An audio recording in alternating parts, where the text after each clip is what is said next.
Hello and welcome to the ArtNode webcast. I'm very pleased to welcome Valerie Doran. She's an independent curator, art critic, and an all-round talented lady who we're very pleased to welcome you here this afternoon. Thank you, Kate. Thank you for coming. Nice to be here. Yeah, so we have many questions to ask you, and I just want to firstly begin with how you came to Hong Kong and your experiences of your impressions of Hong Kong. Okay. Mm-hmm. Well, I became interested in Chinese art actually as a child because my mom had many art books in the house, and some of them were Japanese, Chinese, or whatever, and I was for some reason quite drawn to them. And then when I was in high school, my good friend was actually an overseas student from Taiwan. And we used to sit together in Shakespeare class, and I would see her take notes on Romeo and Juliet in Chinese characters, and I was like, how can you read that? And how can that be saying Romeo, you know? So I think that piqued my interest. It was just something so outside of my scope of reference. So, when I went to Wellesley College in the States, they have a very good Chinese program. So out of curiosity, I started to take Chinese at the same time studying literature. And people say in your first year you either run really fast away from it, or you kind of get hooked, which is what happened. And I had, there was a very wonderful professor of Chinese art history there named Anne Clapp. She was a specialist in particularly Ming period art, and I studied with her. And decided I really wanted to come to China or Taiwan or Hong Kong somewhere and just sort of be there, immerse myself. So that's what happened. I applied for a fellowship and for the Chinese University of Hong Kong, and I got that fellowship and came, you know, as a 21-year-old student, or just fresh graduate, and it was a teaching fellowship. So that meant that we had to work as tutors in the English department. We actually had classes of students who are like our own age, you know, or a couple years younger. So they were like, "Are you a tutor? And where is the?" But we actually taught classes as well. So you know, I remember my first class at CU. I was wearing, you know, sports shoes and some kind of funky skirt, and my hair was all like this. And I walked into the class, and there were like 25 students got up and said, "Good morning, teacher." They used to do that at that time. It was very different from now. I don't think any of these guys would ever do that. But I was like, why are they doing this?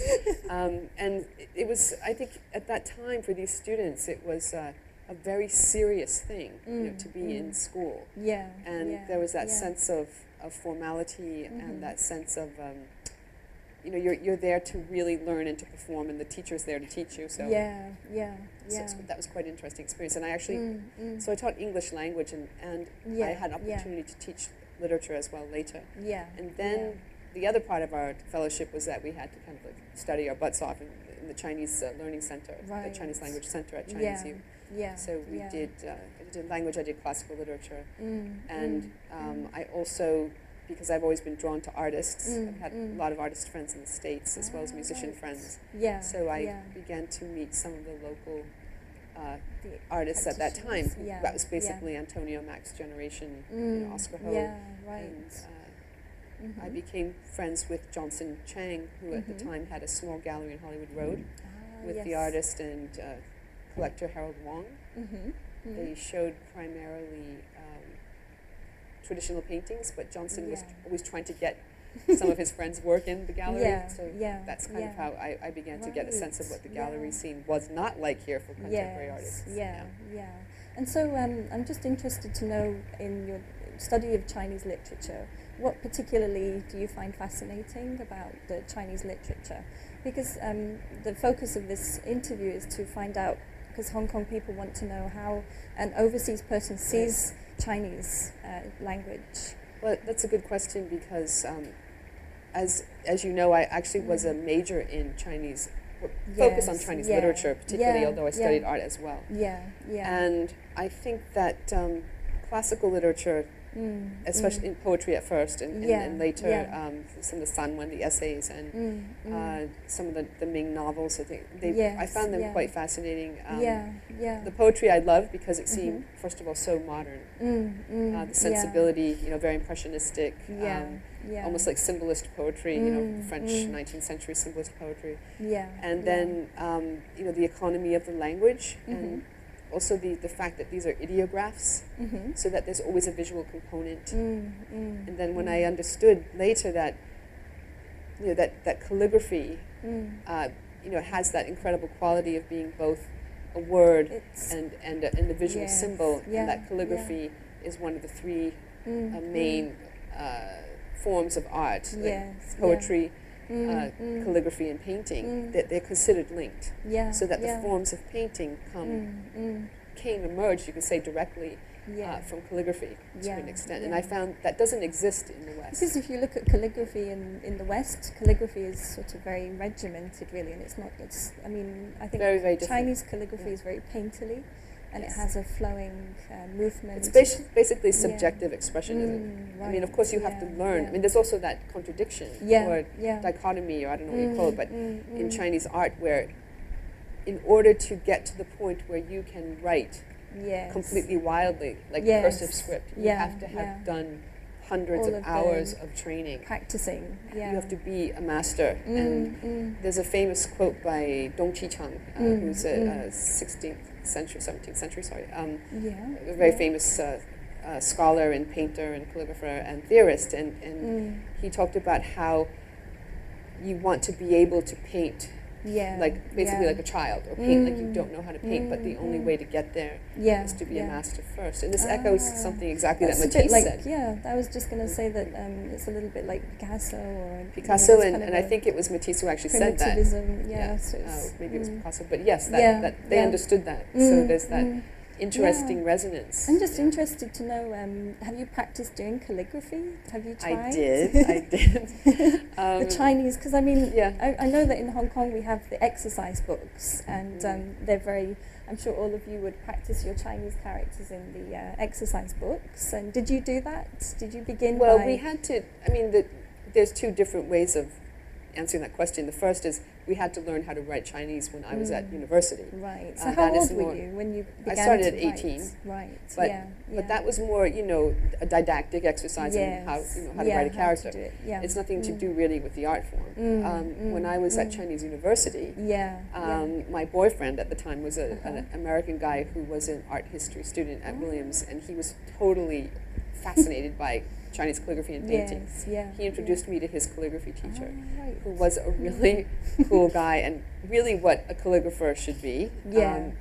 He worked in the education department, but he was highly respected as a calligrapher. He was quite young, and we used to do things with him in addition to practicing on newspaper.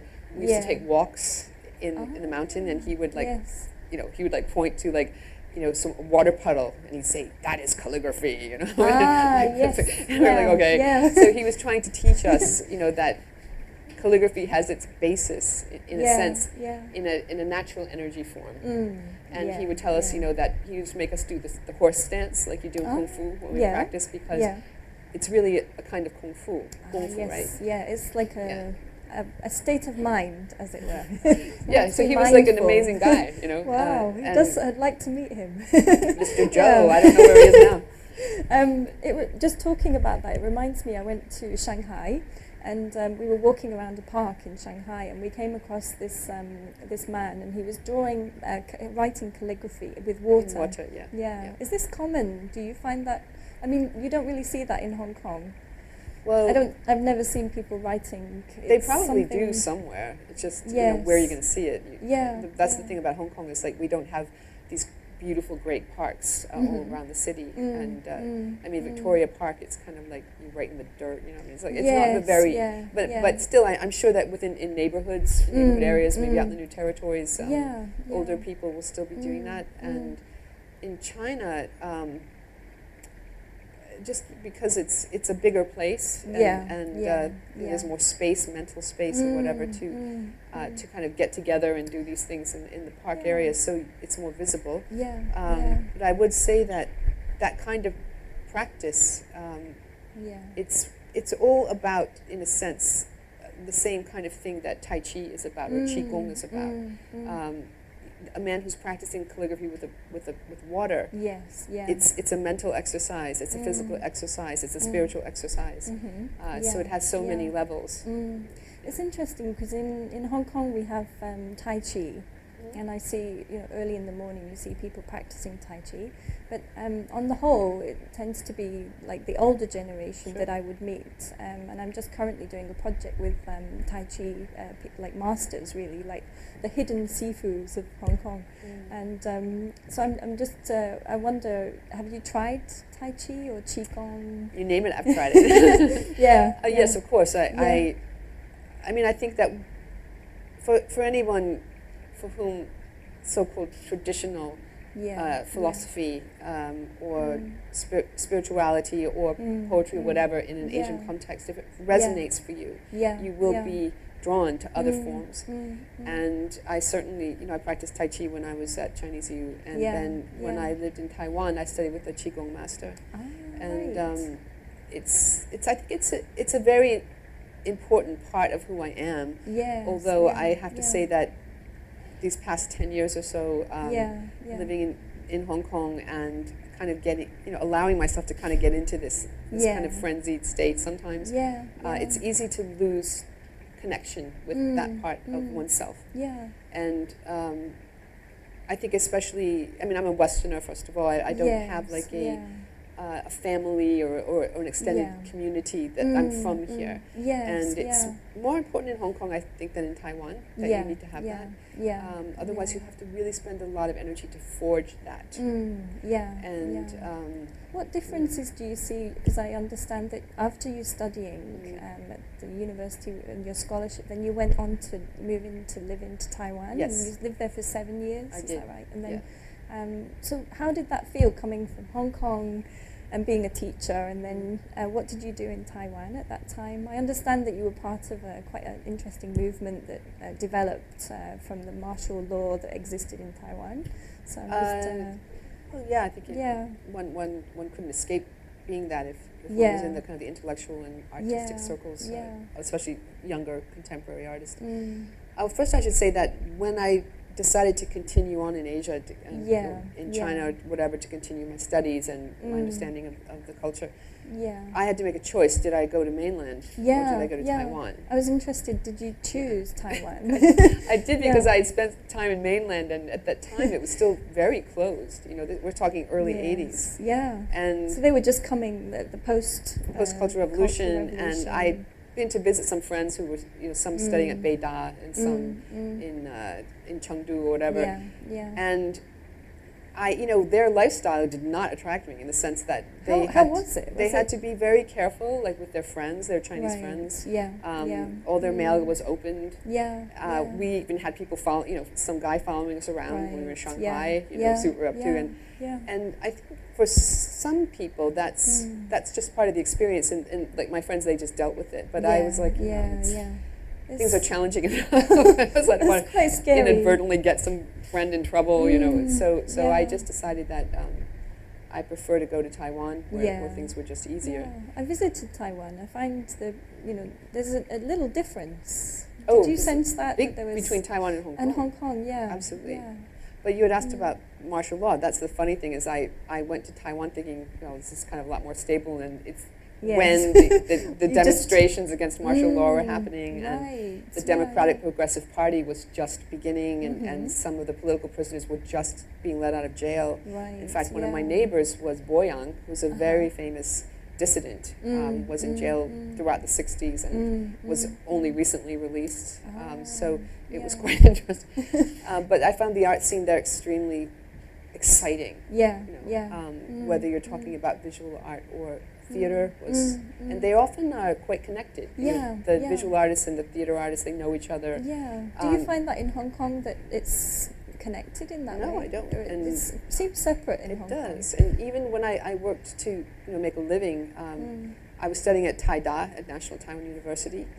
But I also worked at an advertising company, as a translator for the creative director, and even the business people at that time, they were very into the art scene, and the guy who was running that advertising company used to pay a stipend to a young writer monthly to help him write. I see. So there was a connection between the commercial world and the independent and an individual artists. level, and that advertising company also had its own art collection from local artists. Yeah, I mean, it's the same in the UK.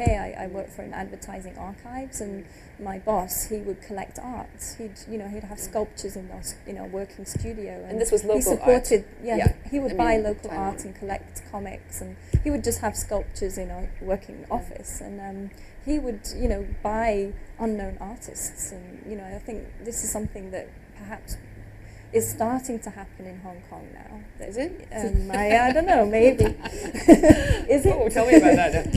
I don't know if anybody's buying it. I mean, yes, I think that there are people who do that, because that's what you do when you're interested in art. But I think that in terms of the collectors, who have a lot of resources, I don't think it's happening. It's not really happening. Much. I mean, I think Swire does have a program. They make an effort. But anyway, but it will happen eventually. So I just want to move on to you maybe talking about art and Chinese art, and which era in Chinese history inspired you? Is there any particular era? For example, now we saw like a real change in China. From the post-revolution that happened.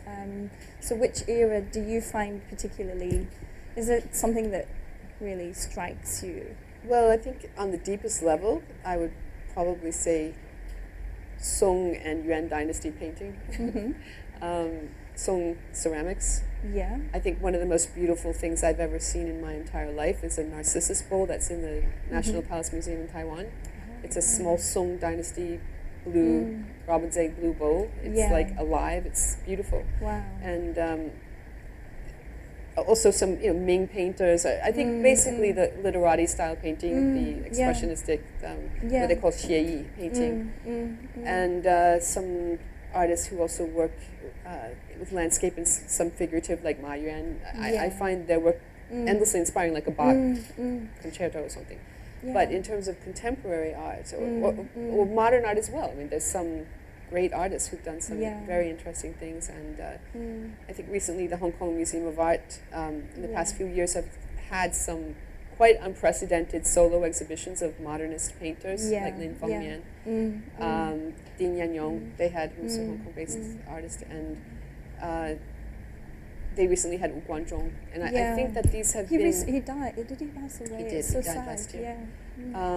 These are artists who people kind of know, and they see their work at auction, and they think of them as kind of not being that interesting. But in fact, when you have a chance to see their works together and see what they were doing and at the time, it's pretty amazing and quite moving. And then I think in terms of Hong Kong art, the first Hong Kong artist that I really got to know, whose work I loved, is Louis Chan. Chen Fushan, and I knew him actually because he was good friends with Johnson Chang, who's very supportive of his work. We actually went to visit him in his crazy studio in Wan Chai. It's always great on the floor. And, so he actually painted on the floor. His house was not big, and he was at that time working on big paintings, these big kind of abstract, crazy work, and he just put him on the floor and he'd paint like this. It's a bit like Jackson Pollock in a way. Yeah, in a way, except he was like 85 years old. That's great. Yeah.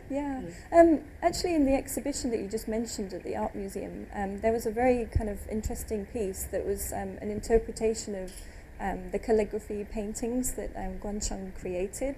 And it was interpreted in a digital way as well. So I think that was something that I think some artists now, they're making art. Like, for example, David Hockney, he's also starting to use iPads to create work. But again, he's using the kind of action painting to still kind of create these works. So it's the actual practice of making, I think, that he enjoys. So I think the making is actually one of the interesting parts. So do you create art yourself? Do you ever paint? Or I'm quite interested. Yes, more just as a another type of Tai Chi, I don't. And I like making things with my hands or whatever. It's something I think we all should do. Without any great aspirations other than. Because ceramics, I think, ceramics is an integral part of Hong Kong and China. And so I think, it's an interesting thing to look at all these, refined details and the different processes like porcelain, and also the existence of where clay comes from, and it's a very earthen, so it comes from the earth, so it's a very tactile medium. So I think these are important things to think about when artists are creating their work. So I was interested to know if you do make things, or do you take photographs in Hong Kong? I'm not really like a technology-driven person in any sense of the word. I don't like carrying something. Do you with write about what you see around you in a creative way? Sure. Yeah, that's just part of my practice. Yeah, because I think in Hong Kong, for me, I always feel inspired. I was in Sheung yesterday in the streets, and I came across a very old shop with lots of old materials in there, you know, and it just looked like somebody had just left it, but the door was open, and I just thought this is Hong Kong, really, and there was like old tiles, and so I just wondered what inspires you about living in Hong Kong now? Oh, now and then, that's the question. I think when I first came, strangely, it reminded me of southern Italy. Oh, I see, like yeah. The I mean, smells, I can understand the that. color of the light. Especially Fulham and that area that near area the sea. Is very French. Yeah, I was over in Satin, you know, and at that time, Tai Po was just a little village. So I lived in Chinese University near the water, and the train was only basically a very rickety, you know, the old train, old passenger train, and then of course the pig train from China, which was, smelled horrible, and they were forever finding people from China hiding underneath who were trying to get into Hong Kong. But so anyway, it was extremely colorful and extremely different from anything I had experienced before, but at the same time had this kind of quality, this kind of tactile quality that reminded me of Italy. My mother was Italian, so I spent a lot of time there. Fantastic. And I was a student, and I was a teacher of students of around my own age, which was a very extraordinary experience. They'd be more like your friends in a way. I mean, I loved knowing them. And the way they see the world, and you can relate to things. And but also I think their lives really moved me. Like so many of the students came from families with very little money, and they had just like studied themselves to death, you know, to get to this school. A lot of them lived in like in Satin housing estates, or you know, wherever it was, Tunwan, and you know, so there's. I mean, I went to visit some of them in their homes, and they, you know, they would live in a 300 to 400 square foot flat with their whole family, and they're studying in their bunk beds, and but they were so I don't know, just positive, and creative, and that's why it always struck me as bizarre. Then I'm always hearing, you know, from the time I got here, you know, Hong Kong was a cultural desert. Hong Kong students aren't imaginative about it. I'm like, what? Why? What are you talking about? Who coined this phrase? I wonder. Maybe it's because I was their age at the time. I mean, I would try and, you know, like kind of, how shall I say, like get a rise out of them sometimes by doing things, because sometimes they were so serious. You know? So you wanted to make them, because I mean, in the US. I guess Rhode Island is a relaxed place, is it, to live, or not really? Yes. There's a very good art school there. So maybe you kind of wanted to influence them, let them become a little bit... Just be silly sometimes, not just in a let's go barbecue kind of way, but in terms of interaction just in class. Have fun, I'll share an anecdote with you. At the time, I had the opportunity to teach a class. It was called Post-Industrial Literature. So basically, I started with 19th century Charles Dickens, and we worked our way up, and we touched on every main era, and we did the Beat generation, you know, which are the beatnik poets in the 50s, Allen Ginsberg and these people, and I used to do a couple of times. I did like guest lectures, so-called. And we did the Surrealists as well. So I should tell you about the Surrealists. So, and Dadaism and the Surrealists. So I told the students we were having these guest speakers for Dada. And when the students all sat down waiting for these guest lecturers to come in, these two crazy Westerners came in, and they started screaming, and they tied me up in the chair. And they started throwing things at the students. And one said, call the police! Call the police! It's like, what? These people are crazy. And I said, and so we just calmed down, and we explained, no, this is actually a Dada. This is a Dada event, and one of the students was really upset. He's very upset. He's like, you know, I'm a sociology student. You know, this is anarchy. You know, what are you doing? And it was very interesting, you know, to see, like, you know, coming from totally different orientations. But it's good. just talking about that reminds me of like John Cage or, you know, kind of Yoko Ono when she did the dress piece. When she need more Yoko Onos here. We do, yeah. I think, you know, Yoko Ono, I know that she obviously has a relation with John Lennon, but she wasn't really seen as an artist in a way, but... before John Lennon, she was seen as an artist. Yeah. So I think it's kind of the perception of Yoko Ono now, but I see her as a very expressive artist. And well, you know, they just did a great show 2 or 3 years ago. I think Alexander Monroe in New York curated a show called Yes, Yoko Ono. Yeah. Which is kind I of saw a that, and she did retrospective. like a tree as well. She kind of like had an interaction, like a wishing tree, and she had another piece where she just screamed into the microphone. Yeah, that's an old Did you piece. see that one? Yeah. So I think, do you see that Hong Kong artists are expressive in that way? Do you find that they're as expressive as? Do you think they could be more expressive, in a way? Well, first of all, I find it hard to answer a question about Hong Kong artists. I know. What does that mean? I know, because we have many overseas artists living here. No, I don't mean that. I mean that everybody is different. And there's no such thing as the Hong Kong artist. I know. So I have worked in, when I first came back to Hong Kong in the early 90s from Taiwan, I was very involved in more with performing artists. I knew a lot of people in experimental theaters and in music in particularly. And my partner at the time is a well-known musician and composer here. I would say that, you know, they were among the most amazing creative artists I've met, you know, whether they were playwrights or actors or whatever. But the thing was that what freaked me out about coming back here was they were so isolated from the rest of Hong Kong, or rather I should say the rest of Hong Kong isolated from them. Right. So that, you really are in these pockets. And they were exciting pockets, for sure. But, you know, you could talk to somebody, you know, who you would normally expect would be interested and understand what's going on. You know, like a young person who maybe they're at a university teaching, or maybe they're a journalist, or what the kind of person you would think they would know what's going on in this, even if it's the more underground scene or the more experimental scene, but they would usually have no clue. So it was really these small pockets, and also certain people who created platforms, like I think Willie Tsao, who's he's a choreographer. He started the City Contemporary Dance Company. In the 80s and 90s, he had the City Contemporary Dance Company in Wang Dai Sin, and he also opened a theater, the City Contemporary Theater. And that was one of the few places that experimental artists and musicians or whatever could always find a place to perform. And the Art Center, of course, was somewhat helpful. They are connected. They're so connected. I think.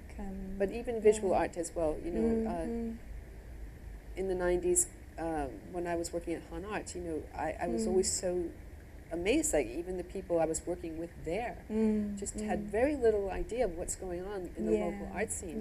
Who were the artists? Where are they? And I think it's very telling that. In the 80s, I mean, artists were having exhibitions in restaurants, you know, things like that. Or the Fringe Club, you know, at the time was a little bit more funky, but it wasn't really an exhibition space so much. You could show little things there. So So what changes have you seen from that time? And do you see any changes happening now? Do you think that things are more unified? As you were saying that there were these pockets. Do you think that things are still the same? I mean, nothing ever stays the same, but I think that the way things change is not always the way you might expect, or in a linear fashion. I don't think it's changing in a linear way, but I think that, you know, there are clearly a lot more practicing artists. That partly simply has to do with the fact that Chinese University of Hong Kong, Baptist University, Polytechnic have really put more resources into their art programs. And of course, the art, you know, the Hong Kong Art School, very important school. So that more trained artists or people who are interested in becoming an artist are coming out of these schools with also a better frame of reference, because the teachers that they're learning from are Hong Kong artists of the generation that I knew when I first came, or younger, and that's new too.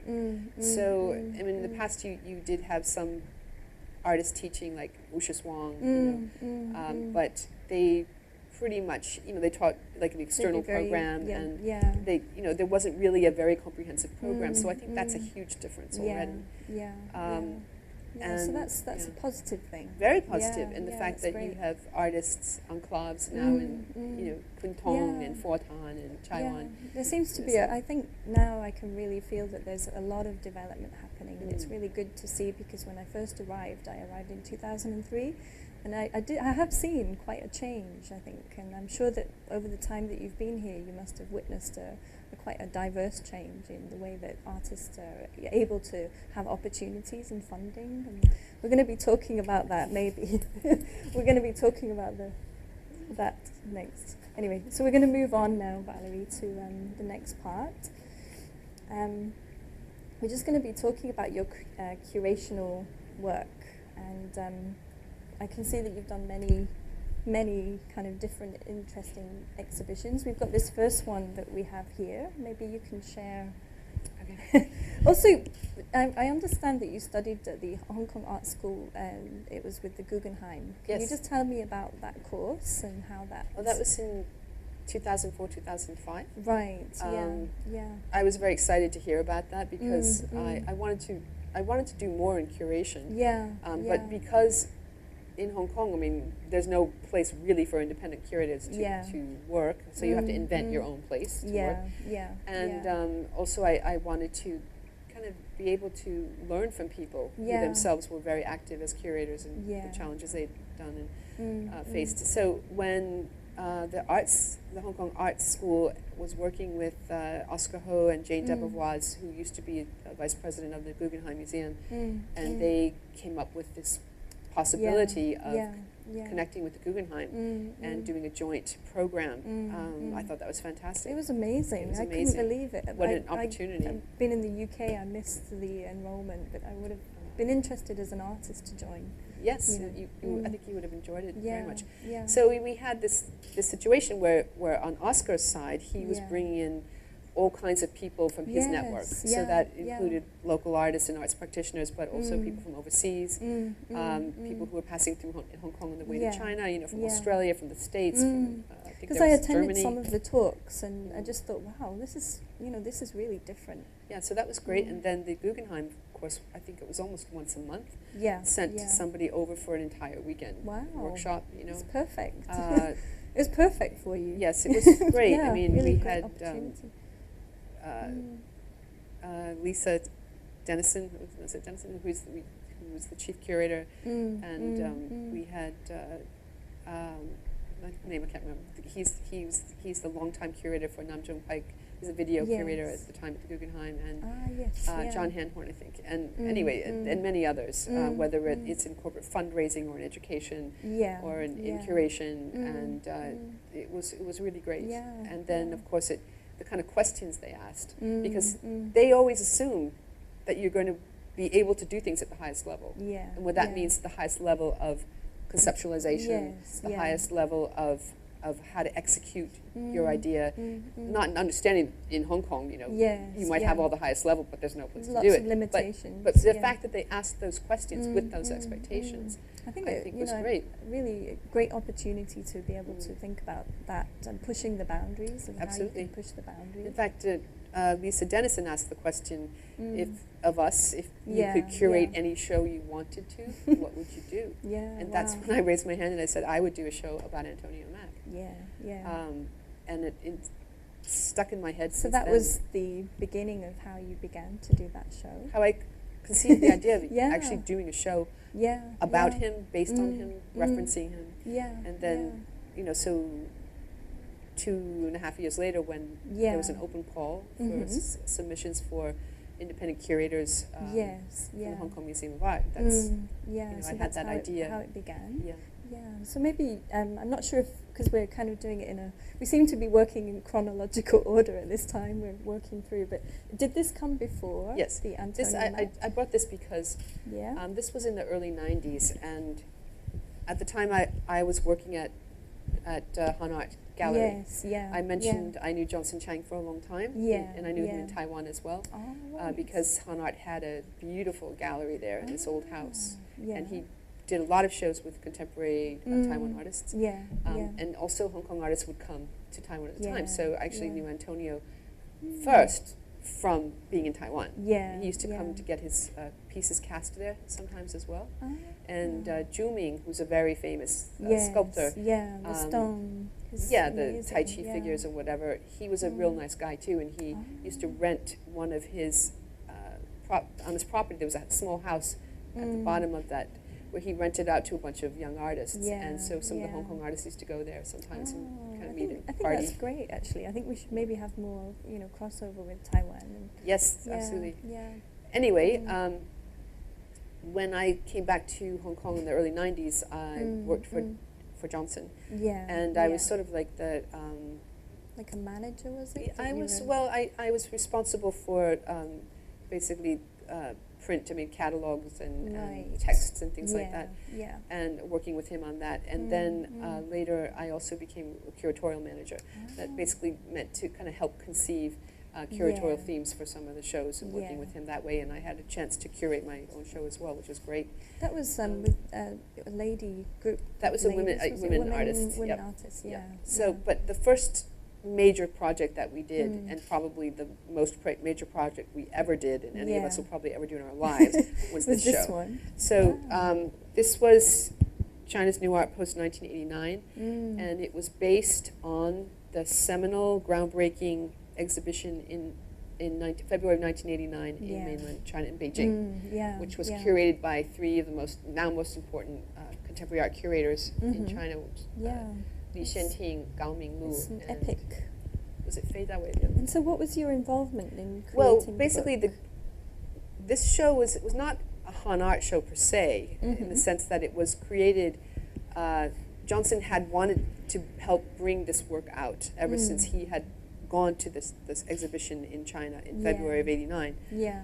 So he had been in touch, particularly with Li Xianting, about how to do that. What was the title of the was it The Stars, or that's the different? Stars was the 9 years earlier.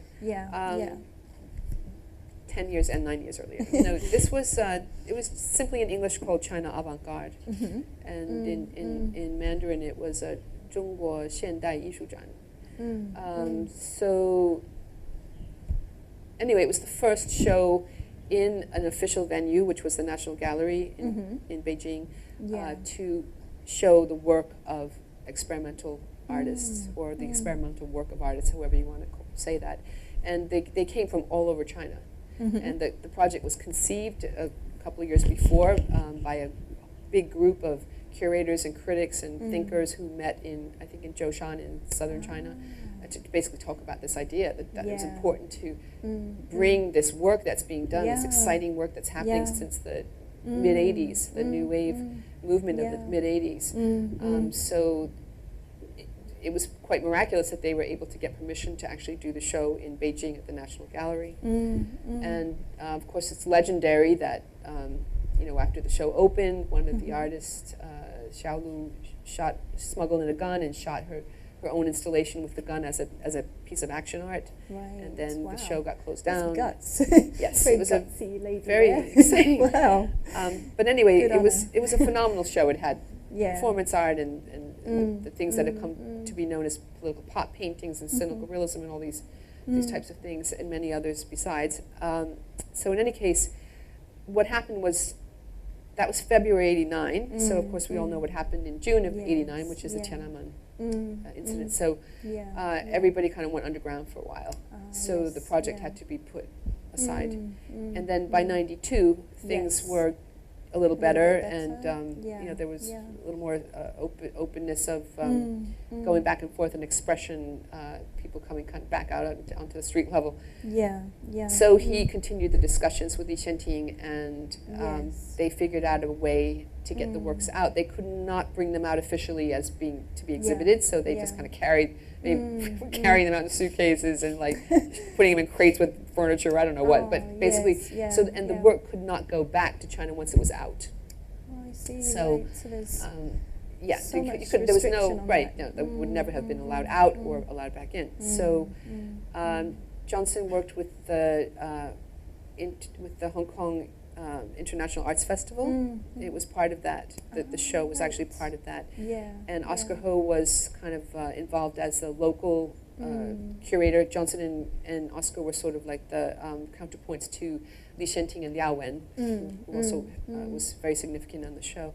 So as one of the staff, and particularly as a person involved with catalogs, my main job was a chief editor of this catalog. Wow. But that meant... I can see that there's so much text, Valerie. Yes, it all had to be translated as well. So, so you did you translate the I whole? translated a lot of it, but I had a small team of translators. Wow. And we were working with Liao Wen and Li Shenting, who were faxing us these scribbled texts, and it's a really crappy paper which we could hardly read. And then we'd have to like send Johnson over to figure out what it was all very, I don't know, grassroots, put it that way. Anyway, so we managed to do it, and driving the printer insane in the meanwhile, because there's so many images in the book and the slides getting lost and whatever. So do you think this is like, one of the first type of publications that came out of China at that time? I think we should definitely recommend people get this book. Well, the thing that's interesting about this is, the text, in the front you'll see text by art critics from China, by the curator Li Shenting, a very important essay in here, by Johnson Chang himself, by some people who were living in Beijing at the time, Westerners who were instrumental in helping the artists to connect with some kind of audience, and would in fact open up their homes. Like some of them lived in the diplomatic compound, and there was a small period of time where you could have your Chinese friends in, even if they weren't diplomats, and they would open up their houses to show the work, or they would help arrange some underground basement somewhere in the city, and they put a bus up and everybody goes. So they wrote about this as well. Francesca Delago and Nicholas Joes from Australia, and I think it's a very important historical document to get an understanding of what it was like at the time. We also published a Chinese version of this book. Without the photos, it's like a text version that was accompanied the original publication, because as I mentioned, this is a reprint from 2003. Wow. So it's no wonder that it's been reprinted, because I think it's a real important book to have if anybody wants to learn more about the importance of Chinese art and the voice that the artists found in that period. Yes, and you'll see artists in here who, when this book came out, some of them were known in China among a small group, like Wang Guangyi, for example, who is like a major star now, a major pop star. But at the time, he was an important figure in the experimental art scene, but not beyond. So, anyway. And it's published by Asia Art This Archive? reprint was Asia Art Archive. Right. The So original book was Han Art and the University of Washington Press. Yeah, and I understand that you work with Asia Art Archive as well. Is that correct? That you I work with them on a project basis. Yes, I do. I've done quite a lot of translation work for them because, as you know, they're very focused on bringing out text on theoretical and critical texts on Asian art. So it's not easy to find translators, who are trained or have background in that to be able to translate the work. So I think they're really an important organization in Hong Kong, and I think yes, they are. It'd be good to have a few more like them, just to give the local artists more support. So we're just going to move on to the Antonio Mack exhibition, but thank you for sharing this. We could talk all about this for the next hour and a half, I think, because I'm just so fascinated by this. I'm just beginning to learn, Chinese characters, and I'm also learning more about mainland Chinese art, and I think it's also an important thing to be aware of what's happening, and obviously the Hong Kong artists, they responded to the Tiananmen Square. And I think it's important to be aware of what's happening around you and to find a voice. So we're going to talk about Antonio Mack, and we have some images. And I just wondered if you could maybe share how this came about. You mentioned that you came up with this suggestion in one of the lectures that you might look at Antonio Mack and have an exhibition about his work. What particularly inspired you about his work?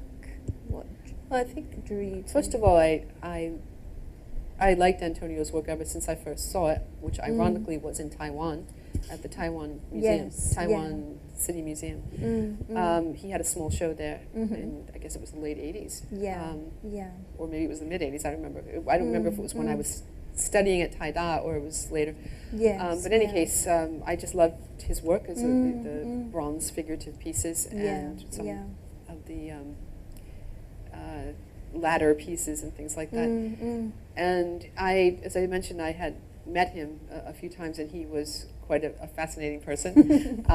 Very good looking, very intense. I didn't realize that you actually met him as well. Oh yeah. In fact, my first year at Chinese University, he was also there, but I didn't know who he was. I used to just see him. See him in the New Asia cafeteria, looking totally not like any of these other clean-cut students. His black hair was like this. He wore like those dark glasses. He was always smoking, and he wouldn't talk to anybody. I was like, yeah, that's an artist. So I later met him in Taiwan and realized who he was. So you did you meet him at an exhibition or a couple of parties? Right. And that's wonderful. I didn't actually realize that you'd actually met the person. Well, he was a very close friend with Johnson for a period of time, and some other artists that I knew. I mean, I didn't know him well, but, but he was definitely an interesting character. I know the process of his bronze creation, I find that particularly interesting, that he used lost wax to create his sculptures. And and he also did painting as well. And this is an old traditional craft. The lost wax tradition, it dates back 5,000 years. It's a really ancient tradition. And also for me, I come from like a Western culture, and we seem to be losing these traditional forms of art. And I think when you look at Antonio Mack's work, he's very contemporary in the message, but then also in his technique, he was using a very sort of traditional technique. Yes, that's right. Yeah, so I think these kind of things I think are important for Hong Kong artists to look at in terms of creating their work, to think of the way they make things. And I think the process was very important for him. And one of the things that I loved about his work is, despite its being in bronze, it was so tactile. You could see the fingerprints of the artist because he was working in wax. And he had to do it very fast, so that maybe that's also this sort of gestural spontaneity in the pieces from because that. if you think about wax, it's a very sort of liquid material, but then he created something so... Well, it hardens very quickly. So he'd have to work very quickly. And also, this was one of the main pieces that you used in the exhibition. It's one of the larger pieces. Most of his pieces are quite small. Right. Mostly because of economic reasons. Yeah, I think also this is an interesting point, that in Hong Kong, artists, do they tend to create smaller pieces? Is this something that is just, if you compare to Taiwan? I think they have tended, again, I don't want to generalize, but I think they have tended to create smaller pieces because then China, then Taiwan, then Indonesia, because there's not the space to create larger pieces or to show larger pieces. I know for Antonio, did he create any big plus you don't have any pieces? money. You need bronze money, is so expensive. it's expensive. So he made what he could in his little studio space, which is where he lived. He lived in his house, and I think sometimes limitations also can be sources of inspiration, because you need to invent a way to deal with that. And I think that has, if you want to ask me one thing that's common among Hong Kong artists, is that ability and facing that challenge in the first place, and then being able to make that into a positive. In other words, that's part of who I am, that's part of my environment, it's going to be part of my language. I'm just thinking, just mentioning Fiona Wong, because she obviously she creates ceramic pieces, but she works very small, but then she does create these larger pieces. So that's, you were just talking, I just kind of popped into my head that she said that she actually works in a small space, but then creates bigger pieces. Sure, you can do that, and you can look at, I mean, it depends where they can do it and if they have a space to do it. I think it's interesting, for example, an artist I like very much, Leung Mei Ping, she has done installations in Hong Kong, but generally they're not huge. I mean, she's been able to show a large group of pieces together, say at the Hong Kong Museum of Art once, and maybe she'll have an exhibition where she can do something, fairly large. But she has some monumental pieces other places. I mean, Taiwan, she's got this gigantic outdoor sculpture, and she can't do that here. First of all, to do an outdoor sculpture, that somebody would have to have the vision to say that's a cool piece, I want it here. And then in terms of indoor works, there's who's going to give her the space to do it. So it's not they can't do it or they don't want to do it. What I'm trying to say is that within the limitations of what they are able to do realistically, they use that space as the space of inventiveness, as the space of creativity. And for that reason, they produce things that are very different from other places in a very good way. I think that is that's definitely a theme that you can see, a thread that you can see. So I just wanted to ask you, because the main idea for the Antonio Mac was that he exists in many places all simultaneously, and I just wondered if you could share how that came about. And I understand there was a video that you made, and I just wondered, how did you begin to, because I think it's a creative process to be a curator, and I just wondered, how did you begin to, kind of create this epic exhibition? Well, I think one of the main reasons I wanted to do this show, apart from the fact that I think Antonio is a wonderful artist, is I felt that it was what happened to him or didn't happen to him or his art is in a way kind of emblematic of the situation for Hong Kong artists for a long time, contemporary Hong Kong artists, where you emerge and again you make a very big impact within your world and influence people who are connected and interested in your world, but it doesn't resonate beyond that. And even to the point where artists in the past have just given up, moved overseas, gone on to other things and maybe do it on the side, and the ones that continue to do it have to put so much energy just into maintaining, not even talking about financially or whatever, but just maintaining, because you're not getting the support, you're not getting that kind of, response, and it's really hard to maintain without that. So when I came back, I should say I left Hong Kong in 1997. And I moved back to the States, and I came back in 2003. So there's this period from 1997 to 2003 where I came back a couple of times to work on a couple of specific projects, but I wasn't living here. So when I came back in 2003, I remember paying a visit to the museum, the Hong Kong Museum of Art, and I was like, why don't I ever see any contemporary? Why don't I see anything of Antonio's here in this place? Really? They don't have any? They never showed anything, and then I never, you never saw it anywhere, and then, I should say, previous to this, back up, I went in New York City in 1999. There was a very important exhibition called Inside Out, New Chinese Art, by Gao Minglu. He was a curator. It was commissioned by the Asia Society. And it's supposed to be a review or an overview, a survey show of contemporary art from mainland China, Taiwan, and Hong Kong of a 20-year period. So basically, I think it was 1979. Sorry. It was supposed to have been, maybe it was a 30-year period. Anyway, I believe it started in the late 70s and maybe continued to 1999. Maybe it was like that. So they worked with, Gao Minglu worked with Victoria Liu in Taiwan, who's a very well-known curator there. And then in Hong Kong, he didn't really work with any particular curator because I guess he didn't know who they were. And he had an artist who is actually originally from mainland China, who was living here, showed him around. He met with Johnson or who, and I think he spent a few days here, a very short period of time, maybe total 2 weeks or whatever. And he put together the Hong Kong component of the show. So when I saw it in New York, I thought the mainland section was absolutely fantastic. The Taiwan section was pretty strong, and the Hong Kong section was like, what is that? You know, it was like so kind of like the obvious suspects. You know, not that they're bad artists, no, not at all. But it was like it was just so clear that you know there was no real research done. There was no real understanding of the scene. It was kind of like, oh yeah, he's well known. Let's put him. Right. So they just skimmed the surface, basically.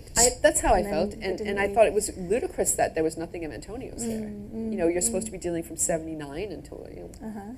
Do you know who the guy is? You know, so I actually wrote a review of this show for orientations, and I mentioned that specifically. Yeah. So I always admire art critics, even though some I'm of an us. artist myself. Yeah. Anyway, so that was already in my mind, and then I came back to Hong Kong 2003, and I'm thinking about this, and then I take the course at the Guggenheim, the Guggenheim Art School, and it's come back into my mind. It started to grow. Basically. So I began to question, you know, how does an artist exist? I mean, Antonio died in 1994. Okay, but where is he? You know, he's in my mind, and he's physically still here. His work is around somewhere, right? His work is, and it's even his own self-portrait, often his own body in many of his sculptures.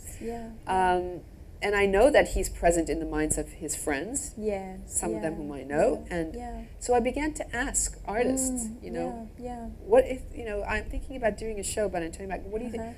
And they invariably, they're like, oh my God, Antonio Mack, he's like inspired me so much, or I love his work, or, you know, I want to know more about him. So, and this is, we're running a gamut from 25-year-old artist up to 50-year-old artist. So from Guang Songji, who's the youngest, you know, Jaffa Lam, et cetera, you know, Simon Birch, and who else was in that show? 7 artists, was there? Gong Jie-Sing, whatever. So they've been a range from 25 to 50, and all of them just had this incredible, just like this kind of visceral response to talking about Antonio.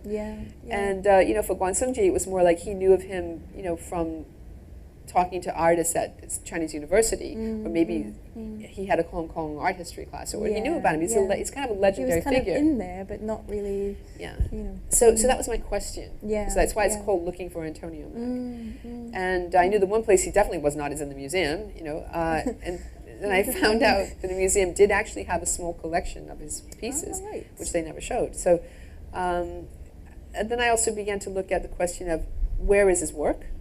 So we had to do a lot of you know, footwork and research and find out who has his pieces, because they've gone into the private collection. A lot of them were disseminated in 1995 when there was a show of his work put together by his friends and his wife, which was a sales exhibition to help support his wife after he died. And she also still had quite a fair-sized collection in England, where she's now living. But a lot of his work was scattered, so we had to kind of do some detective work to find out. And then as part of the exhibition, I asked the collectors to actually photograph where his work was in their houses. One particular day in the year, and ask them, don't take it out and put it somewhere. Show me where it is. Where exactly, even if it's in a box. It's a lot of fun to find out where they were. So can you give some examples of where his work could be found? Well, one guy had it hanging from a clothes hanger, you know, kind of like in a closet. I was putting it there for now. Someone else had it in their bathroom. You know, they like to see it when they take a bath. You know, somebody on top of their television. Another one had it like in the corner near where her dog slept, because the dog really loved the. And I mean, but they all loved the pieces. I have to say, the pieces were part of their intimate environment. And some of the collectors were very reluctant to lend the pieces. Because they didn't know how the Hong Kong Museum was going to take care of them, and B, because they didn't want them out of their sight. And actually, Leung Gatai, a very famous photographer in Hong Kong, who has several of his beautiful pieces, took photographs of all Antonio's sculptures. Yes. And then when his sculptures were at the museum, he put the photographs up where they were supposed to, So because he missed them. It's kind of like a sentimentality, really, towards the work. It's yeah, a way to treasure. It's this very just emotional attachment to the pieces. And I think that's one of the responses, when you look at Antonio Mack's work, it does communicate on different cultures, and different levels. And different levels. Yeah. It's a truly amazing. We've got one here of the roots. This is a roots piece that he created. Yeah. And he does seem to use elements of nature and then the human figure. Yes, he does. Yeah. Because he's one of the things he looks at is kind of like the animal side of the human being, but also the fact that as a human being materially is a part of nature. And then so there's that earthy animal side, and then there's the spiritual side, and then there's also often the dissection, the separation between them. Yeah. And he uses, some of it, that you see traces of surrealism in his work.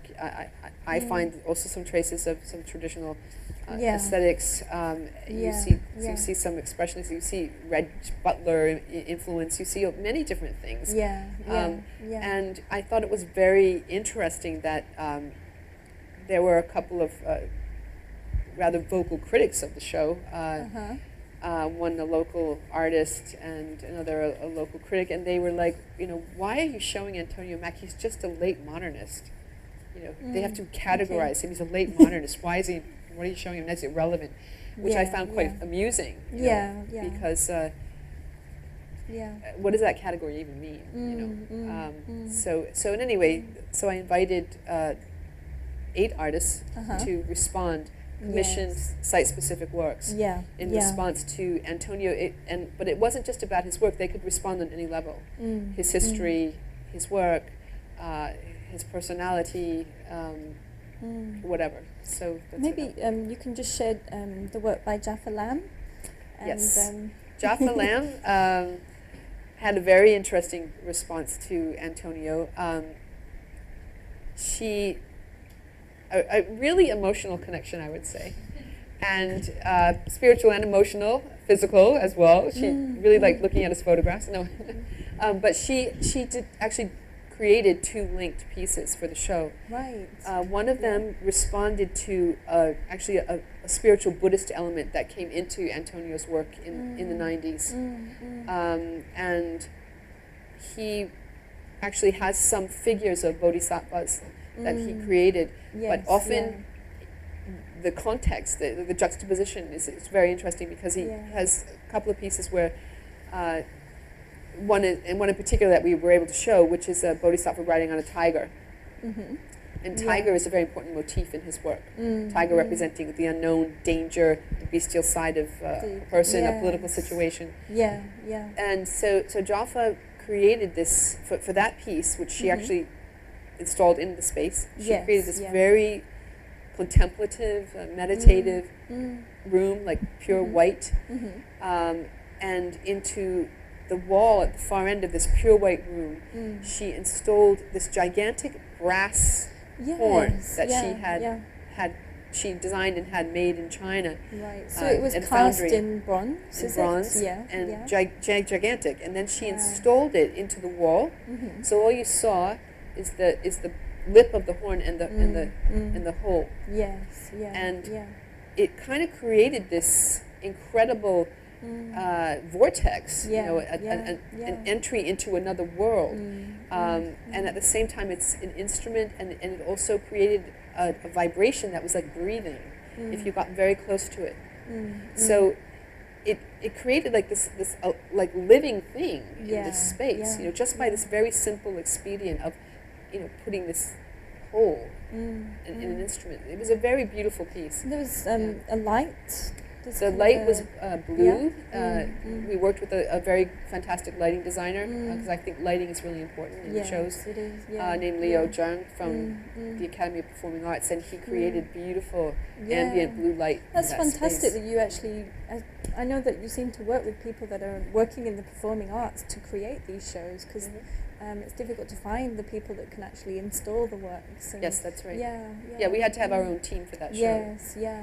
Everybody worked for little or nothing. I mean, I had a budget, but for such a big, ambitious show with commissioned pieces. I wanted to pay the artists a decent amount if I could. We didn't have any other sponsorship, although we tried like heck. Well, we did get some sponsorship for the booklet, I should say. We tried very hard, but people, big companies that they weren't in, they wanted to, if we had a big mainland Chinese Zhang Xiaogang or somebody, they might support that, but or not really the but local artists, or this dead guy, it's like, so even Standard Chartered, who has two monumental sculptures in their lobby of their founders, which were made by Antonio Mack, commissioned from him. So now, maybe they can make a change and start investing in these areas. I think this would be nice. A really good idea, Valerie. I just want to talk about the challenges of doing the installations, and what challenges did the artists face, because this would be something new for them. They would be, maybe making big installations, and how did you work with them to give them the moral support to create these big ideas? Well, first of all, I never felt it was a problem for them to fill a space. They have fun, right? And an artist can, if they're good, they can do anything. If they could even just have a giant space and do one little thing in the middle, that's fine. That's fine. Yeah. Why not? So that wasn't a problem. It was more a question of making sure that they had, that we had the facilities, the resources that they needed to do what they wanted to do. And so that's why we worked really hard to put together this fantastic team. We basically partnered with the Academy for Performing Arts, so that way we could use they would provide some of their resources. So that meant lighting. Like, I could never afford to pay Leo Zheng. He demands huge fees for his lighting. Then we had Chris Johns, who is the head of the lighting and sound department there, and he's a world-renowned sound engineer. He got us a sound system for Gong Ji Singh's sound installation, which was a brilliant piece that was used at the Beijing Olympics, the same system, which we could never even have looked at, never mind afford it. And he got it on loan for us for the duration of the exhibition, and those were directional speakers, which meant that Gong Ji Singh could create an environment where you could be in a room this size, and you would hear something different in every part of the room. So he had this layered installation of 40 years of sound bites from Antonio's life. From the time when Antonio was alive. And it was really beautiful. So we had, like I said, we had to invent what we did. So in fact, the Hong Kong Museum of Art actually got like a $7 million show for a $400,000 budget. Which they weren't even apparently not that aware of, but that's because everybody who was working on the show dedicated themselves because of Antonio Mack. That's why, not because of me, and not because of the museum, but because they felt that this project was meaningful to them personally. I understand that also Jaffa Lam, she occupied the museum. Yes, thank you for reminding me. So the second thing she did, this is actually very funny, the negotiations with the museum. I wish they were on film. They were hilarious. Jaffa wanted, she did. She took over the entire lobby area of the second floor, outside of the contemporary art galleries, where there's the escalator and also huge windows showing probably the most glamorous view of Hong Kong skyline, which is basically used for a lobby area. And she wanted to take over that entire space as the second half of her installation and actually make it into a living space, a sleeping space, and a working space. So her original idea was to create an environment which incorporated objects of Antonio's, objects that she made based on Antonio's work, and kind of objects that she invented, which create a relationship between her and Antonio.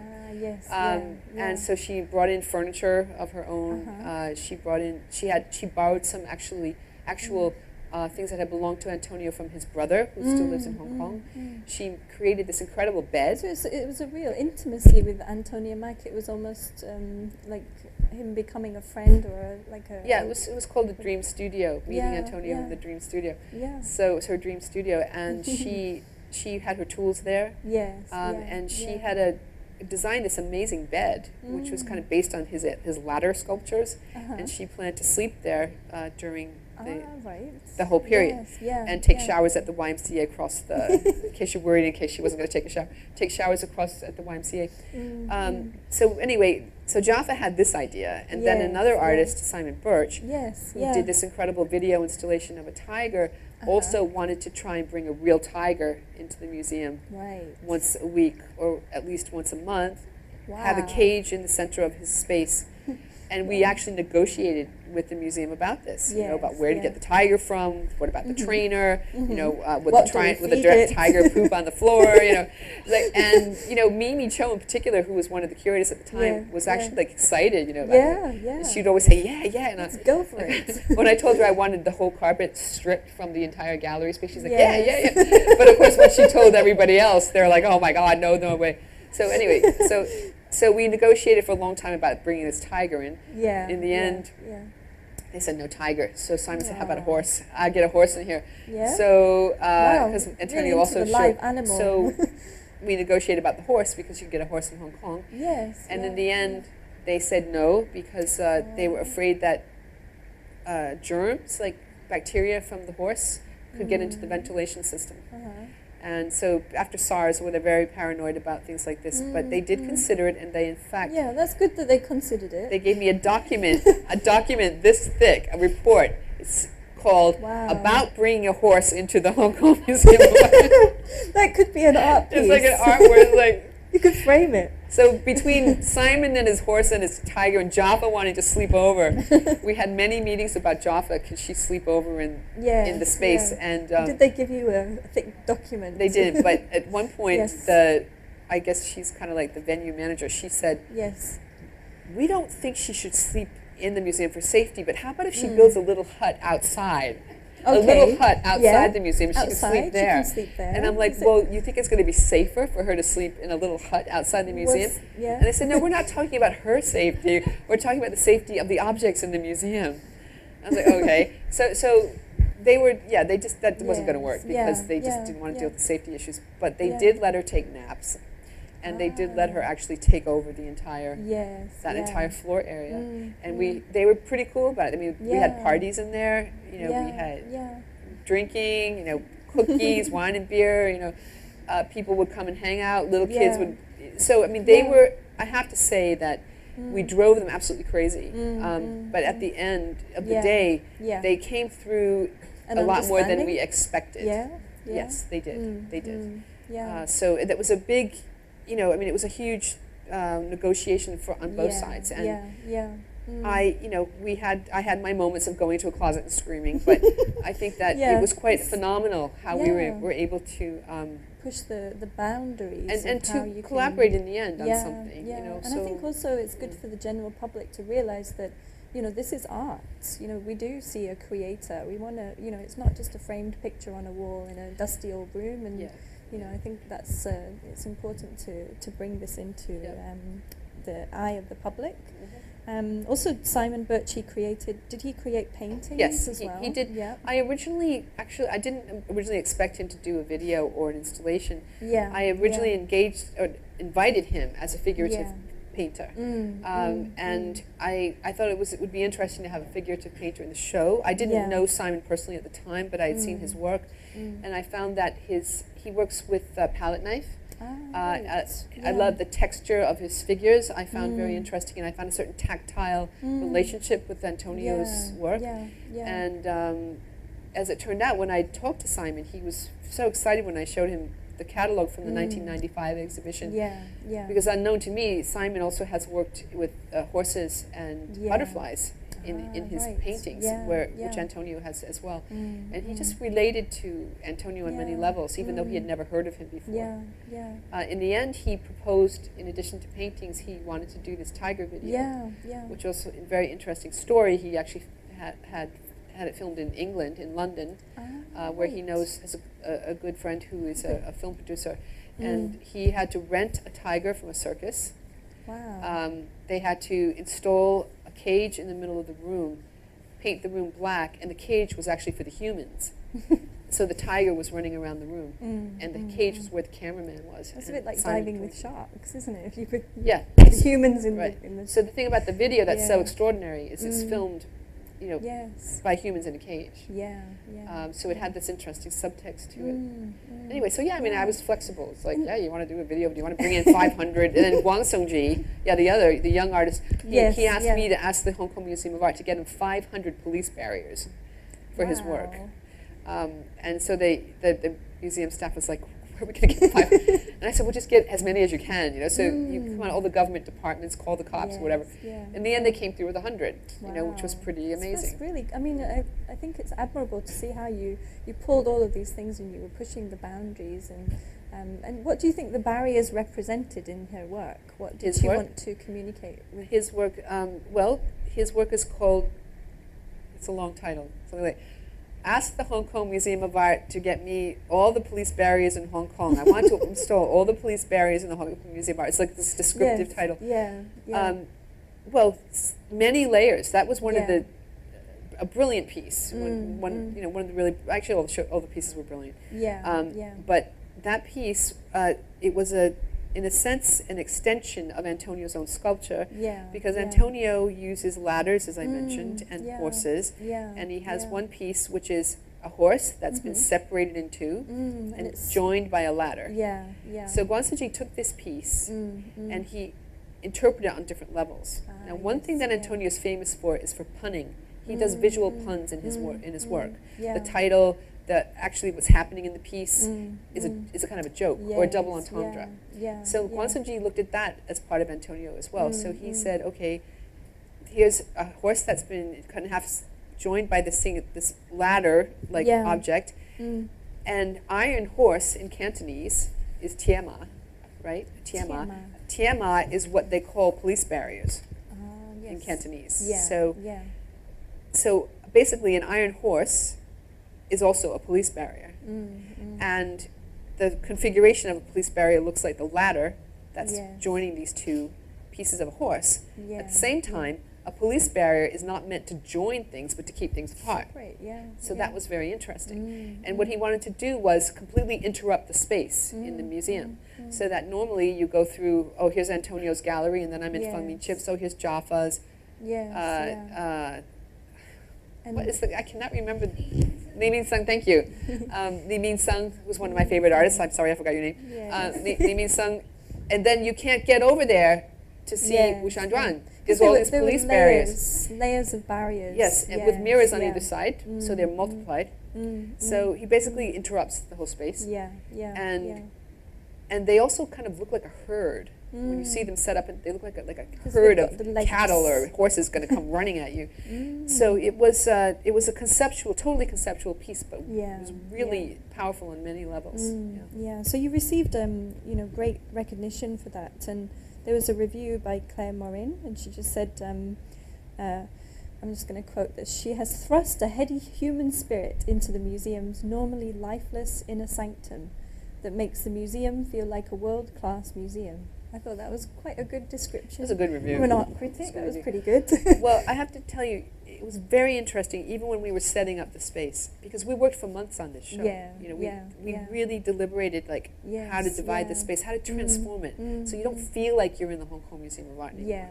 So when we were actually just building the space, I remember Loyin San, who's one of the artists, who was living in Beijing at the time, she came in and she was like, "Where am I?" You know, and it was just like building. It just already felt so different. And so she didn't recognize the space. No, she was like, "Wow, this is like amazing." She said, "What's going on?" It kind of reminds me of rock concerts. You know, when they kind of like bring everything together and then they put up this great show and then they can move it on. And I understand that that's what happened with Hope and Glory. And I thought maybe we could talk about Hope and Glory and how, because you originally worked with Simon and then you moved on to working. How did that come about? Well, as I said, I didn't know Simon before the Antonio show. It was an unusual move on my part to bring him into that, because I mean, he is a Hong Kong artist, but he's not generally, associated in that sense. In some ways, expatriate artists, they're not really quite sure where they belong in Hong Kong. Yeah, I mean, he has his own scene in Hong Kong. I mean, he's very connected locally, but it's not particularly the visual art scene in that sense. So I thought that was interesting too. Someone who didn't know anything about Antonio or his history of Hong Kong at that time, but had such a visceral response. And I think for Simon, it was a very meaningful experience. I mean, he loved being in that context with the other artists. He loved interacting. It was just, I think it was very inspiring for him. So after the show ended, he talked to me and said that he had this idea of a big multiple media installation that he wanted to create, but the narrative of it was very personal to him and very fascinating, and he asked me if I would be interested in working with him on the show as his curator. So the catalogue here. This is not the catalogue. This is just the booklet. Oh, this is the booklet. Yeah, is it? a free booklet that was produced. That was the one that I got, I think. Yeah. Well, the catalogue didn't come out actually till just when the show was ending, which is why you don't know it. But yeah, it's a very beautiful booklet, which is designed by Stanley Wong, another mountain man, also an artist. I didn't realize it's Stanley's design. Anyway, so Simon was he was basically telling a story in this show about his history, his own history. As an artist, as a descendant of a long family, and also looking at kind of where art belongs, you know, in his life and also in the life of a city. In Hong Kong itself, you know, he was asking questions on many, many layers. And Hope and Glory, you know, is also kind of personal, where it's like about what do you hope to achieve, you know, and what kind of glory you're thinking of. But it's also ironic in a sense that it was coined from the Victorian era of, you know, kind of hope and glory, the land. The of hope song, and glory. I mean, there's a national anthem of England, which is called Hope and Glory, very victorious, but that also has to do with imperialism, you know. So his sense of being a Brit in Hong Kong in the imperial colonial past.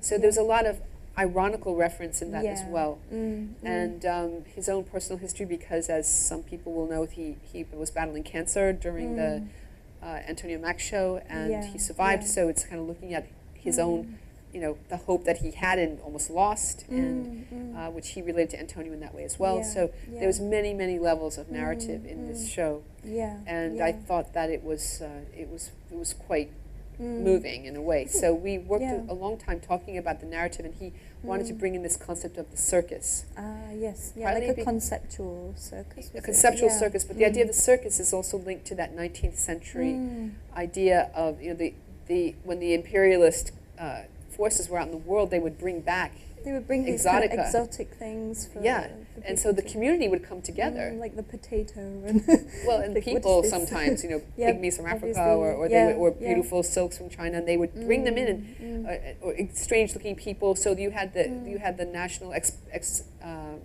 exhibitions, you know, like the World's Fair and the ones in Paris, the Paris Exposition, bringing in all these exotic things, and then you had the circuses. So these were places where the community came to see things that they had never seen before. So he wanted to make a kind of contemporary version of that, and that's why he wanted to work with different kinds of designers and artists, and you know, collaborate on projects to do things that were not just from him, but he's like bringing in these things from other places, but based on his concept. So it was difficult to do that show. I mean, the only possible space to do it in was at Artistry in Taikoo Sing, which is not a gallery space. Has no support, you know, network in terms of structural. It doesn't even have walls. The curtains. You can't hang anything on it. So how to build this show? How to set it up? It's a really unusual space, actually. When I arrived, I thought, is that how it was originally, with black curtains? Oh yeah, it's always like that. You can't. It has columns in the middle. They don't have lighting tracks. You know, they have some lighting tracks, but they're very fixed and not so easy to use. The challenges, I think. That, I mean, it was amazing to hear how you overcame all of those challenges, and I think tried to overcome. tried. And also, Simon collaborated with many different local artists, like Stanley. No, he didn't collaborate with many different local artists. He collaborated with. How many?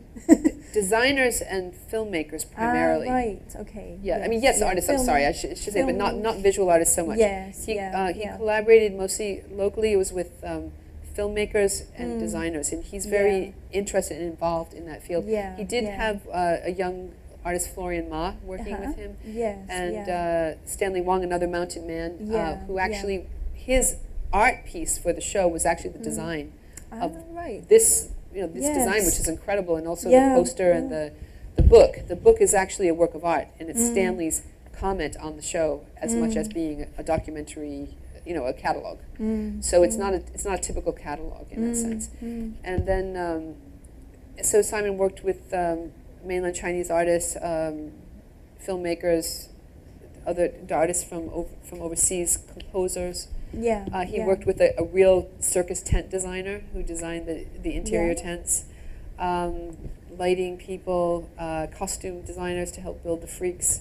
Wing Sha, a very famous cinematographer and photographer here, to help make the films. But he was involved in every single piece. The only piece he didn't have involvement in because it was made earlier, but he requested it was from Zhang Xin, a Beijing artist, which was a sculpture. Right. But everything else, we worked together on it, and then conceptually, and then he went and just went off, and he also kept adding things, and problematizing things, So I think kind of role was like as a wild curator, horse. it was you were kind of I think you described yourself as an editor in terms of being a curator. Is that right? That towards the end we tried.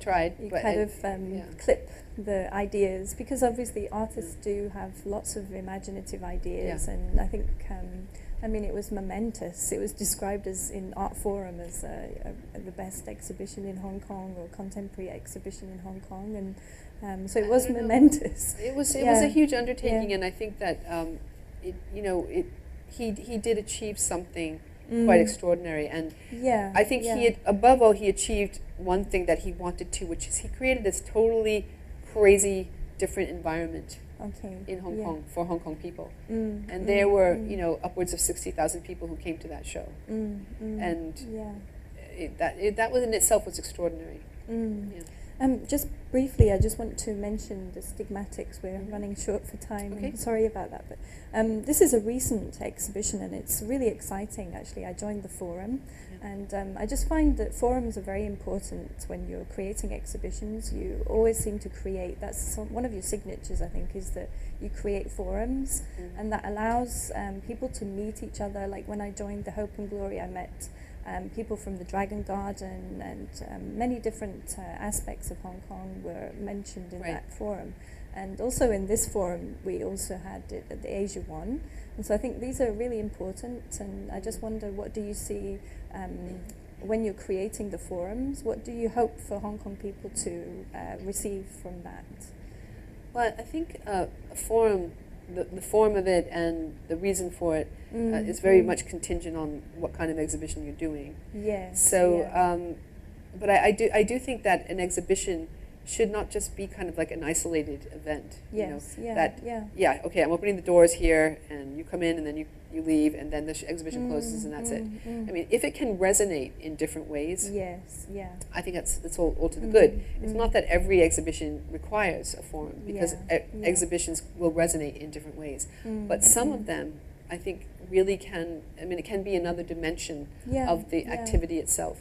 So with Hope and Glory, because what Simon did was he created this environment, a world. I wanted that world to be able to contain other activities within it. So that when people came in, they were in this crazy world having a forum. And the forum also, in a sense, would add another layer to what's going on in the space. So, and I wanted that to be like a strange meeting ground, for people from across disciplines in Hong Kong. So there were musicians who came and spoke, there were academics who came and spoke, there were other artists who came and spoke, curators. And Celia, is it Celia from the Dragon Garden? I think Cynthia, a heritage activist. And every forum was thematic. Yes. And I worked with Robert Peckham, who is a professor of history at Hong Kong U, and he was very interested in Simon's work. He had come to the Antonio show, and as a historian with a very interesting perspective, he participated in some of our conversations, and then he brought his expertise in for one of the forums, which was specifically targeted for Hong Kong U students in particular. And so that was interesting. And then for Stigmatics, this was a cross-disciplinary project between a visual artist, Angela Su, a young composer and activist named Agua Wang, and a very famous, internationally famous cultural historian named Sander Gilman. Gilman, yes. And this project came out of a 8-month process of discussion, and I saw that you included your dialogue in here, which I thought was really, some of our dialogue over emails. The way you had conversations. I met Sandra Gilman at Hong Kong U when I was affiliated with the Center for the Humanities and Medicine. Right. I'm very interested in issues of the body, issues of healing, what does pain mean, and these were things which were being looked at by some of the specialists. So Sander is actually a specialist as a cultural historian in the kind of cultural history of the body and of interventions on the body. And as we know, that's kind of a growing element in contemporary art, the use of the body as a medium. And we have very violent interventions on the body, or we have. I think you mentioned implanting people. Yang Zhichao, a very famous mainland Chinese artist, and other artists, Bob Flanagan, other artists overseas doing that. So and then we also have another level in society where a lot of young people are actually harming themselves, marking the body, the self, an expression of something, and we wanted to just look at this and see what are the connections. And so it's like a phenomenon that seems to be emerging within younger women, tends to be, or some men as well. Women, and both men and women. And I think for the artists, this was a theme that personally resonated for them as well. So we had this dialogue, and then I invited the artists to, if they wanted to, and they did, to respond to the creation of a work, to whatever, again, aspect of this dialogue resonated for them. And so, and Sanders' contribution in terms of the exhibition, or the interactive with the audience part of it, was to create. He did a lecture at Hong Kong U, but he also did a much more casual, very intense presentation in the forum at Asia Art Archive. Which was really enlightening to listen to him speaking about this aspect of art. And Angela Su, she created this piece called The Hartford Girl and Other Stories, and she narrates as she kind of has these different tattoos. It's actually a single tattoo. It's a very interesting story about that. She got in contact with a tattoo artist who's very well known here, but now lives in China. And she needed somebody who was able, B, willing to create the kind of tattoo that she wanted, because it's all written freehand. It inscribes a text, which it's a text that she wrote herself, but it's a composite of prayers, and it needed to be done intensively over as much of an 8-hour period at one go. And I was just wondering, did she actually do this? Because I was thinking that the tattoo looks so raw. That's raw. That was taken right after the tattoo was done. So and she it's would have inkless. It's an inkless tattoo, so when the scars heal, there will be no markings on the body, which is part of the process of her work. And it's kind of allegorical in a sense that it refers to the 39 lashes of Jesus Christ. And how did this come about, the reference to that? Well, the idea of a stigmata, I mean, stigmatics is a word I just made up, based on stigma or stigmata. And the stigmata in Catholicism are the marks that appear on into people's hands and feet. Feet, and usually hands, feet, and breast, that are miraculous manifestations of the wounds that Jesus Christ suffered. And those are called stigmata. Of course, a stigma, in common terms, is any kind of mark that somehow changes or affects your identity, your reputation. I think that people who cut themselves are creating, in a way, their own stigma. Yeah. And yeah. even to some degree, tattooing or piercing is creating a self-created stigma. Yes. But yeah. it's to yeah. somehow make you somehow apart. Mm. So I think for Angela, all these levels of that came into it, including the level of pain. Because she's interested in experiencing things with her own body. And that was a painful process, believe me. I think I can. I also remember Sander L. Gilman, when he was watching the video again. He said that he was, sensing the pain of how she must have been feeling at that time, and so I just wondered. Is there anything else you want to tell us? It was with Gallery Exit, I think. Yes, well, Angela's was one of the works in the show, in Stigmatics. Yes. The other one, that was at Gallery Exit, and the other one was at Experimenta, and which is a small space with Al Gok Wang, and that was a sound installation with a video and physical installation component. And that was based on interviews that he did with Hong Kong students who self-harm. And then he did a very interesting thing with the soundtrack. He didn't. You can't hear what they're saying. He took that as an element of the sound installation, cut up the text, and worked with them. So because you can only hear isolated words. Because he says that you can listen as much as you want, but you can never really know you only can sense it. So he was creating a sensory environment where you're experiencing a reaction from him, from them, from putting these things together in this space. So that was a very powerful piece also, and they're quite different from each other. But they're meant to be linked, so they're meant to be seen within the same time frame. So whether on the same day or not doesn't matter, but you should have seen them all if possible, including Sanders. So I just wonder what is next for you in the future. I wonder. I'm always excited to hear. Well, currently, surprisingly, I'm working on I'm guest curating a show of contemporary Indonesian art. Right.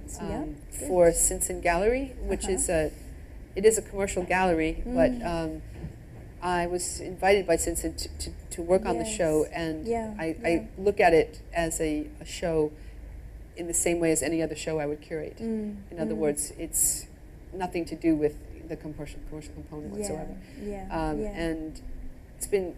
I mean, Sinsin is an artist herself, actually. She's not very.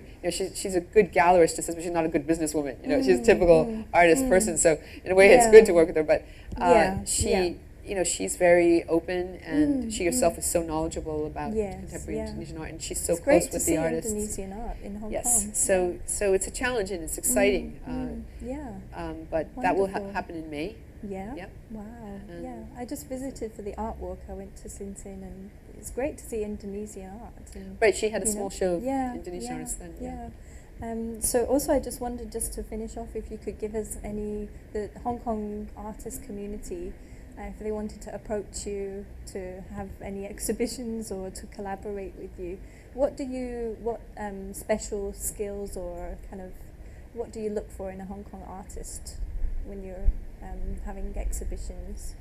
What do you hope to see? Wow.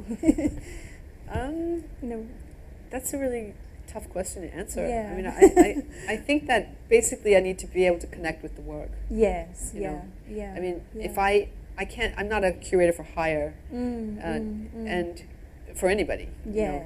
So you're an independent curator, which is that's. Well, for me, the exciting thing about being a curator is working, with artists and and how it naturally progresses.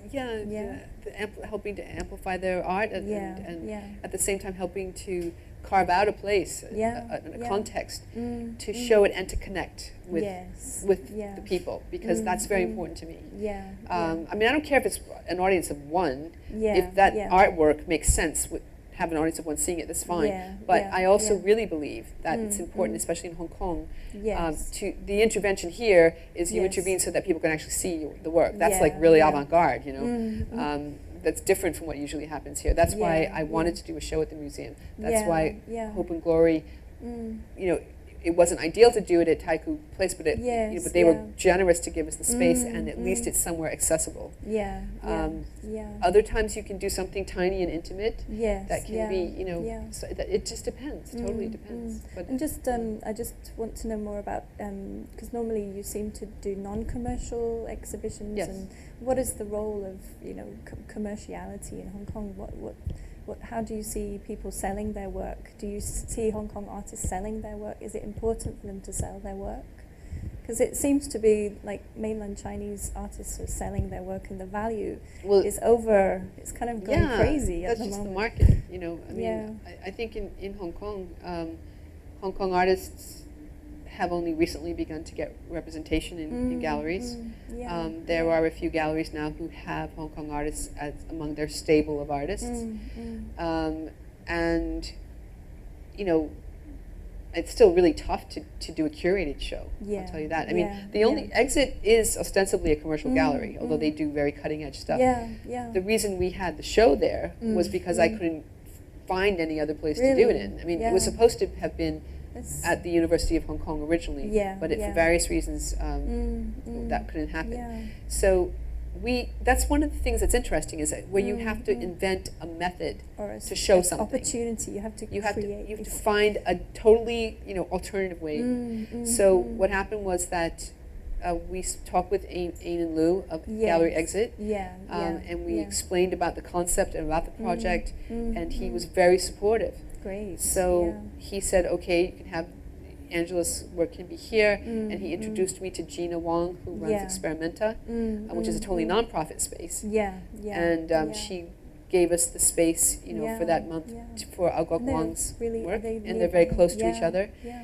We had no funding for this show, so Ainan actually, as he will do for artists when he's doing a major solo exhibition, he put up some money to help production costs of Angela's show and for the booklet, which was very, very nice of him.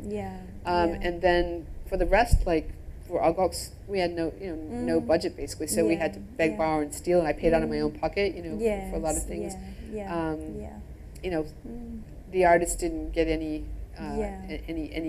materials fees or anything in terms of the project itself. But like I said, I mean, where we could find a way to maneuver that, we did. Like Gina didn't charge us for the space. So, but this is not an easy way to work. I mean, a project like this should be supported. It should be. I mean, everybody says I should be supported, but it should be. There should be the possibility of getting it supported. But the other thing is, this project is a bit controversial, and I didn't want to compromise content. It might have been possible to do it here, there, B. If I compromise the content, have lots of oh no, you can't have this, too scary, or it might upset the sponsor, or and I'm like, forget it. That's what happened. So I said no. I just find my own way to do it, because if you don't do that, you have to. Then you have to. Go for it. Then you don't speak. But it's exhausting. I will say it's exhausting. So I think. Well, I'm sure that we all hope that we get more support for these contemporary art exhibitions. Well, how is the question? Someone asked me the other day, I'll just make one last comment. Isn't it fantastic that White Cube, gallery is open in Hong Kong, and we got Gagosian, and I'm like, I'd be a hell of a lot more excited if we had PS1 opening a space. That's what we need. I'm not saying it's bad that they're here, but it's nothing to get excited about. Parasite, I think Parasite Gallery is one of the exciting you know how big spaces, that space is? It's like this big. Space. Parasite's great. I mean, they do a lot, and they do a lot of things which you're not seeing. They do the tours for the art fair, and well, they do a lot of things that you don't see because they do them elsewhere. They do a lot for Hong Kong artists. Right? So I think Parasite is one of the kind of role models of Gallery Exit, and I hope to see more of your exhibitions, and I'm sure all of your audience, wherever you are viewing, whether you're sitting in front of your computer in the nice, cozy office, or wherever you are. Thank you for watching, and thank you very much, Valerie, for Thank you. I'm sorry if I vented a bit. And sharing all of your wonderful stories and your journey to becoming an independent curator. And I think I'm sure that we can learn so much from you. And thanks for coming. Thank you very much. Yeah, thank you.